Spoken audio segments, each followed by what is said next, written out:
ne sait pas trop combien on a. Ça a été répertorié la dernière fois, on disait avec 400 000 salons ouverts sur rue, mais on imagine qu'il y a au minimum 10 000 tatoueurs clandestins avec des pratiques plus ou moins sauvages et empiriques qui officient dans leur cuisine, dans leur garage ou en dehors de toute règle d'hygiène. C'est terrible ça. C'est le problème de la démocratisation, c'est-à-dire qu'on abaisse un peu le niveau de vigilance parce qu'on se dit tout le monde est tatoué, il n'y a pas de problème. Donc c'est ça, c'est le retour de kick, quoi.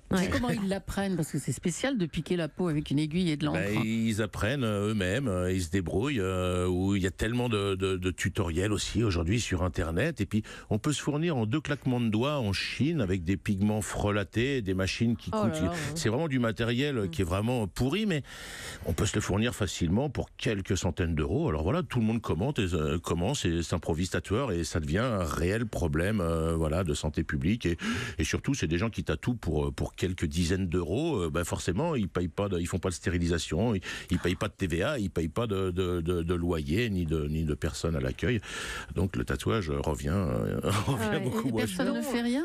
Et personne ne fait rien. L'État n'arrête pas de lancer des alertes en disant que les tatoueurs ceci, les tatoueurs cela. Mais au lieu d'emmerder les tatoueurs qui ont pignon sur rue, qui payent leurs impôts et qui respectent toutes les lois et toutes les régulations, on ferait mieux de s'occuper de tous les tatoueurs clandestins qui ont pourtant tous des pages Facebook, des blogs, différentes manières. Il faut se renseigner, il faut l'agrément, comment on peut voir si le label correspond si la personne a pignon sur rue est déclaré, s'il est inscrit au SNAT, c'est une bonne chose, mais c'est pas forcément un gage de qualité graphique. Mais au moins on sait que le tatoueur est déclaré, respecte une certaine charte de bonne pratique, d'hygiène, etc.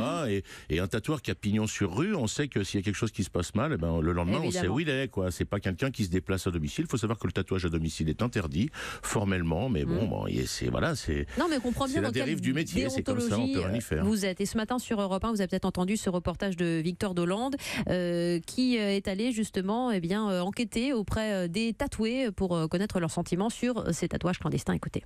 Dans le sous-sol d'un salon agréé, Maxime est allongé et plutôt détendu. Pour son premier tatouage, ce trentenaire a choisi un crâne mexicain. Il a longtemps hésité avant de se faire tatouer.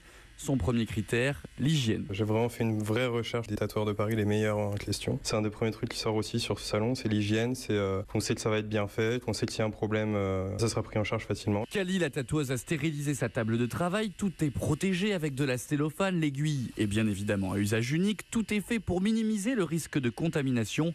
Cette professionnelle peste contre les scratchers, sorte de charlatans du tatouage. Le scratcher, c'est le petit jeune qui va faire des tatous à 20 balles avec son chien juste à côté, avec des aiguilles périmées. On peut avoir des allergies, hépatite, sida, maladies graves. À l'étage, le gérant du salon, Kaiser, reçoit tous les jours des plaintes des gens massacrés par ces tatoueurs imposteurs. 15 personnes qui passent par semaine, qui ont été brûlées par ces gens-là, et ces tatouages qui ne peuvent pas être récupérés, voire couverts, parce que ils sont endommagés, quoi. L'objectif de ces tatoueurs est clair, encadrer la profession pour rassurer davantage les clients.